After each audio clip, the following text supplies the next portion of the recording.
আর একটা দোয়া শিখাই দেই, ইনশাআল্লাহ এই দোয়া করলে রিজিক তো বাড়বেই ইনশাআল্লাহ, আপনার যত ঋণ আছে ইনশাআল্লাহ আল্লাহ পাক শোধ করে দিবে। বিশ্বাস করলেন না?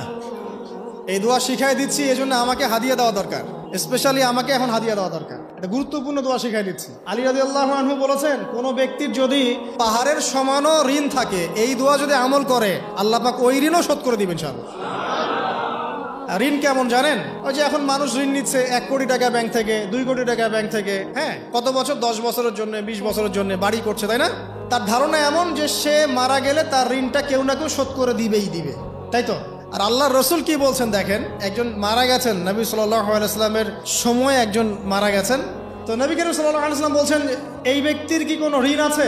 একজন সাহাবী বলেন, হ্যাঁ ইয়া রাসূলুল্লাহ, তো ঋণ আছে। নবীজি বললেন, তোমরা ওর জানাজা পড়ো, আমাকে ডেকো না, তোমরা ওর জানাজা পড়ে নাও, আমি জানাজা পড়তে চাচ্ছি না।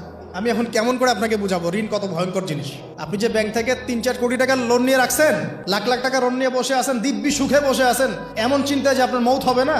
আর নবী সাল্লাল্লাহু আলাইহি ওয়াসাল্লামের সময়ে একজন মারা যাচ্ছেন, তিনি বলছেন তোমরা জানাজা পড়ে নাও, আমি জানাজা পড়তে চাচ্ছি না। মানে ঋণগ্রস্ত ব্যক্তির জানাজাও তিনি পড়তেন না। তারপরে একজন এসে বললেন, ইয়া রাসূলুল্লাহ, আমি তার ঋণ শোধ করে দিব, তার যা ঋণ আছে আমি শোধ করে দিব। তখন নবী এসে জানাজা পড়লেন সাল্লাল্লাহু আলাইহি ওয়াসাল্লাম।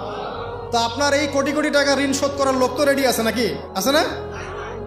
সমস্যা নেই, আপনার জানাজা পড়া হবে, আপনার মিলাদও হবে, আপনার একটা বড়সড় দোয়াও হবে ইনশাআল্লাহ। কিন্তু আল্লাহ পাক বলেছেন যে শহীদ, আল্লাহর পথে যুদ্ধ করে শহীদ হয়েছে, এই ব্যক্তির আত্মাও ঝুলে থাকে যতক্ষণ পর্যন্ত না তার ঋণটা শোধ করা হয়।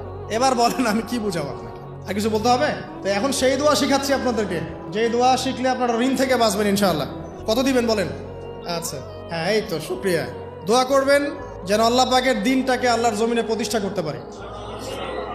আমার সাথে বলেন, দোয়াটা হচ্ছে আল্লাহুম্মা ইকফিনি বিহালালিকা আন হারামিকা ওয়া আগনিনি বিফদলিকা আম্মান সিওয়াকা। এই দোয়াটা ছোট না, এটা মুখস্থ করবেন, সেজদায় পড়বেন, নামাজের সেজদায় পড়বেন, আত্তাহিয়াতু দরুদ শেষ তারপরে পড়বেন, নামাজ শেষে হাত তুলে করবেন, যখন তখন শেষ রাতটা করবেন, ইনশাআল্লাহ দেখবেন আপনার ঋণ বলতে কিছু থাকবে না ইনশাআল্লাহ। যদি থাকেও, বড় কোনো ঋণ থাকেও, আল্লাহ পাক অন্য কোনো মাধ্যমে এটা শোধ করার ব্যবস্থা করে দিবেন ইনশাআল্লাহ।